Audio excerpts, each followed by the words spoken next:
नमस्कार, चलिए जानते हैं झारखंड की 25 प्रमुख खबरों को, पर उससे पहले हमारे चैनल को सब्सक्राइब जरूर कर लें।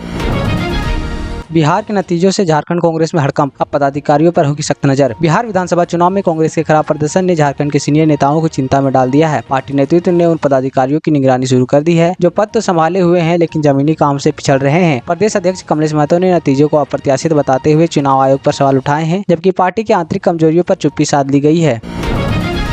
झारखंड की रजत जयंती पर भव्य ड्रोन शो, सांस्कृतिक महोत्सव, सगुन पाठक और शिल्पा राव देंगी शानदार प्रस्तुति। झारखंड स्थापना दिवस के दूसरे दिन मोरादाबादी मैदान में शानदार ड्रोन शो का आयोजन किया जाएगा, जिसमें भगवान बिरसा मुंडा की जीवन गाथा और राज्य समृद्धि संस्कृति को दिखाया जाएगा। इस भव्य आयोजन में संथाली, खड़िया और नागपुरी जैसे लोक नृत्य के साथ कथक, भरतनाट्यम की प्रस्तुति होगी। खास आकर्षण होंगे इंडियन आइडल फेम सगुन पाठक और बॉलीवुड सिंगर शिल्पा राव, जो अपने मनमोहक प्रस्तुति से दर्शकों को मंत्रमुग्ध करेंगे।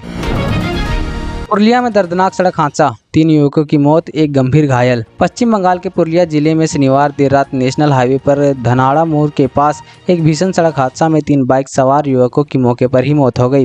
मृतकों की पहचान कर अफसर अंसारी, शेख रमजान और शेख साहिल के रूप में हुई है, जबकि शेख बिलाल गंभीर रूप से घायल है और पुरुलिया मेडिकल कॉलेज में भर्ती हैं। पुलिस के अनुसार किसी अज्ञात वाहन की टक्कर से यह हादसा हुआ और फरार चालक की तलाश भी जारी है। घाटशिला उपचुनाव में झामुमो की शानदार जीत, मुख्यमंत्री हेमंत सोरेन ने बताया सफलता का राज। झारखंड मुक्ति मोर्चा के युवा नेता सोमेश चंद्र सोरेन ने घाटशिला विधानसभा उपचुनाव में शानदार जीत दर्ज की है। मुख्यमंत्री हेमंत सोरेन ने फेसबुक पोस्ट के जरिए इस जीत को झामुमो परिवार द्वारा राज्य के हर वर्ग के लिए किए गए कार्यों का नतीजा बताया। उन्होंने घाटशिला की जनता और पार्टी के कर्मठ कार्यकर्ताओं का आभार व्यक्त करते हुए कहा कि यह विजय दिसोम गुरु शिबू सोरेन के दिखाए मार्ग और स्वर्गीय रामदास सोरेन के सपनों को पूरा करने का संकल्प है। झारखंड में ठंड का कहर, तापमान 13 डिग्री से नीचे, वायरल संक्रमण से अस्पतालों में मरीजों की भीड़। कोयलांचल सहित पूरे उत्तर पूर्वी झारखंड में ठंड ने जोर पकड़ लिया है और तापमान 18 डिग्री से गिरकर 13 डिग्री सेल्सियस से नीचे पहुंच गया है। धनबाद, बोकारो, गिरिडीह और जामताड़ा में अगले 2-3 दिनों में तापमान 12 डिग्री तक गिर सकता है। बढ़ती ठंड के साथ वायरल संक्रमण का प्रकोप भी तेज हो गया है और अस्पतालों में रोजाना 50 से 60 मरीज सर्दी, खांसी व बुखार की शिकायत लेकर पहुंच रहे हैं। डॉक्टरों ने बच्चों, बुजुर्गों और हाई बीपी और दमा के मरीजों को विशेष सावधानी बरतने की सलाह दी है। पलामू में चोरी के गिरोह का भंडाफोड़, 4 बिहारी बदमाश गिरफ्तार, सोना चांदी बरामद। पंडवा थाना क्षेत्र में पुलिस की त्वरित कार्रवाई करते हुए चोरी की घटना का खुलासा किया और 4 आरोपियों को गिरफ्तार किया गया है। बिहार के रोहतास जिले के रहने वाले बदमाश पिछले 3-4 दिनों से पलामू के विभिन्न इलाकों में दिन में रेकी और रात में चोरी की वारदात अंजाम दे रहे हैं। पुलिस ने गिरफ्तार जीतू कुमार, अभय खरवार और बीरन खरवार उर्वरक कार्तिक और संदीप कुमार के पास सोने चांदी के आभूषण, मोबाइल फोन, टॉर्च और अन्य कीमती सामान बरामद किया है। आरोपियों ने टाउन थाना क्षेत्र में भी चोरी की घटना अंजाम देने को कबूल किया है। झारखंड की रजत जयंती पर भव्य झारखंड जतरा, सीएम हेमंत सोरेन ने ढोल नगाड़ा बजाकर बढ़ाया उत्साह। झारखंड स्थापना दिवस की 25वीं वर्षगांठ पर राजधानी रांची में आयोजित भव्य झारखंड जतरा में मुख्यमंत्री हेमंत सोरेन ने पारंपरिक ढोल नगाड़ा बजाकर कलाकारों का उत्साह बढ़ाया और अल्बर्ट एक्का चौक तक पैदल चलते हुए जुलूस का हिस्सा बने। JP1 ग्राउंड से लेकर बिरसा मुंडा स्मृति पार्क तक निकले इस सांस्कृतिक जुलूस में राज्य के विभिन्न जनजातीय नृत्य, गीत और झांकियों के जरिए अपनी समृद्धि परंपरा और प्रस्तुत किया गया। हेलीकॉप्टर से हुई पुष्प वर्षा ने पूरे शहर में उत्सव और माहौल जीवंत कर दिया। यह आयोजन झारखंड की सांस्कृतिक और अस्मिता का प्रतीक बनकर उभरा है। पूर्व डीजीपी गैंगस्टर सुजीत सिन्हा के बीच कथित संगाठ पर बड़ा खुलासा, बाबूलाल मरांडी ने NIA से मांग की जाँच। झारखंड नेता प्रतिपक्ष बाबूलाल मरांडी ने पूर्व महानिदेशक अनुराग गुप्ता और कुख्यात गैंगस्टर सुजीत सिन्हा गिरोह के बीच कथित संगठनों की NIA से उच्च स्तरीय जांच की मांग की है।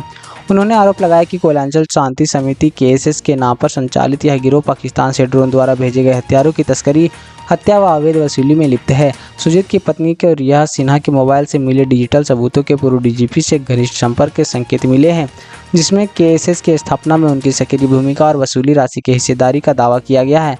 मरांडी ने इस राष्ट्र सुरक्षा से जुड़ा गंभीर मामला बताया है। जमशेदपुर में शुरू हुआ संवाद 2025 का भव्य आयोजन, झारखंड की रजत जयंती और बिरसा जयंती का उत्सव।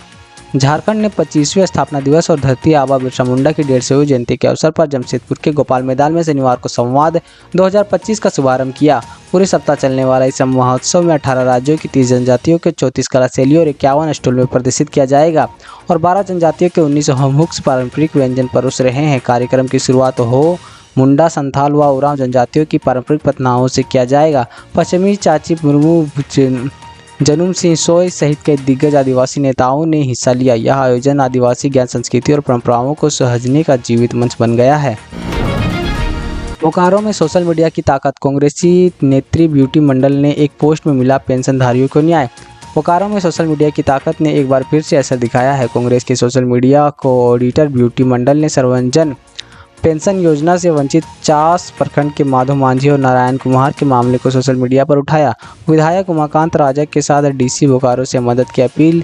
डीसी ने तुरंत संज्ञान लेते हुए पोस्ट को रिट्वीट किया और दोनों लाभुकों को लंबित आवेदन और जल्द कार्रवाई का आदेश दिया। यह घटना प्रशासनिक स्तर पर जवाबदेही और सोशल मीडिया के सकारात्मक उपयोग का बेहतरीन उदाहरण बन गया है। रांची के धुरवा डैम में दर्दनाक हादसा, 3 की मौत, एक अब भी लापता। प्रशासनिक लापरवाही पर उठे सवाल। रांची के धुरवा डैम में शुक्रवार देर रात एक भीषण हादसे में जमशेदपुर से आए 2 जजों को स्टाफ के 4 लोग पानी में डूब गए।